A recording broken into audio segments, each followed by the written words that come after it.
তৃণমূল কংগ্রেস এবং তার দলের নেতা মন্ত্রী প্রত্যেকেই অদ্ভুত সব এক একজন মহারথী আমি বলবো, কারণ এদের অধিকাংশই নেতা মন্ত্রীরা বিভিন্ন সময় জেলে কাটিয়ে আসেন, আবার বেরিয়ে আসেন, আবার স্ক্যাম করেন, এরকমই চলতে থাকে।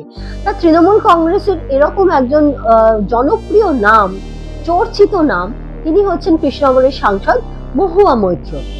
মহুয়া মৈত্র হাইলি এডুকেটেড একজন পার্সন, কিন্তু ভীষণই বিতর্কিত চরিত্র, কারণ তিনি বিভিন্ন সময়ে বিভিন্ন কাণ্ড করে বসেন এবং খুব বাজে অশ্লীল ভাষায় কথা বলতে দেখেছি আমরা তাকে বিভিন্ন সময়, যেটা দেখে মনে হয় না যে তিনি কোনো শিক্ষিত মানুষ। যাই হোক, সেসব তো পরের বিষয়। 2023-এ তার বিরুদ্ধে ক্যাশ ফর কোয়ারি নিয়ে একটা কিন্তু মামলা হয়েছিল, আপনারা নিশ্চয়ই মনে রাখবেন সেটা, না হলে আমি একটু বলে দিই। 2023 সালে পার্লামেন্টে দাঁড়িয়ে বিজেপির একজন সাংসদ নিশিকান্ত দুবে, তিনি কিন্তু মহুয়া মৈত্রের বিরুদ্ধে ডাইরেক্ট অভিযোগ করেন যে মহুয়া মৈত্রকে টাকা দেওয়া হয়, বাইরে থেকে, বিদেশ থেকে তার অ্যাকাউন্টে টাকা আসে সংসদে দাঁড়িয়ে কিছু স্পেসিফিক কোয়েশ্চেন করে আক্রমণ করার জন্য। কাকে না? প্রধানমন্ত্রী মাননীয় শ্রী নরেন্দ্র মোদীজিকে এবং গৌতম আদানিকে। এই দুজনের বিরুদ্ধে কিছু স্পেসিফিক কোয়েশ্চেন করার জন্য বাইরে থেকে, বিদেশ থেকে মহুয়া মৈত্রের অ্যাকাউন্টে টাকা দেওয়া হতো এবং তার সেই টাকার খাতিরে এবং সেই টাকার জন্য তিনি কিন্তু সংসদে দাঁড়িয়ে সাংসদের মধ্যে তিনি কোয়েশ্চেন করতেন। মহুয়া মৈত্র তার লোকসভা পোর্টাল বা এনআইসি লগ ইন এবং পাসওয়ার্ড দুটোই শেয়ার করেছিলেন দুবাই বেসড একজন ইন্ডাস্ট্রিয়ালিস্ট দর্শন হীরানন্দানীর সাথে, যিনি অর্থাৎ দর্শন হীরানন্দানী, তিনি মহুয়ার বিহাফে তার লগ ইন আইডি এবং পাসওয়ার্ড ইউজ করে পোস্ট করতেন, কোয়েশ্চেন গুলো পোস্ট করতেন।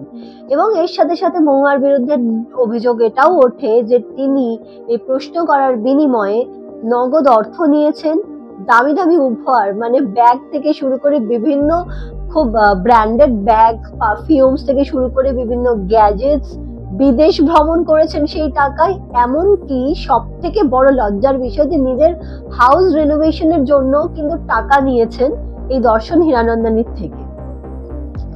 বিজেপি সাংসদ নিশিকান্ত দুবের অভিযোগ অনুযায়ী মহুয়া মৈত্রের বিরুদ্ধে পার্লামেন্টের এথিক্স কমিটি নিজেদের মধ্যে একটা তদন্ত শুরু করে এবং সেখান থেকে যে কিছু তথ্য উঠে আসে যে মহুয়া মৈত্র পার্লামেন্টের যে কোড অফ কন্ডাক্ট আছে, যে নিয়ম আছে, সেগুলো লঙ্ঘন করেছেন এবং তার বিরুদ্ধে আরো কয়েকটা তথ্য সামনে আসে যেগুলো অবশ্যই অনৈতিক ছিল।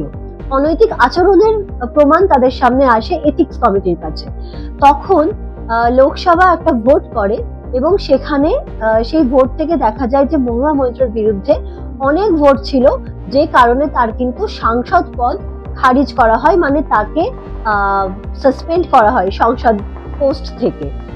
এরপরে 2023-এর মার্চ মাসে লোকপাল সিবিআই এর হাতে কিন্তু পুরো বিষয়টা অর্পণ করে এবং পুরো তদন্তের দায়ভার সিবিআই এর উপর দেওয়া হয়।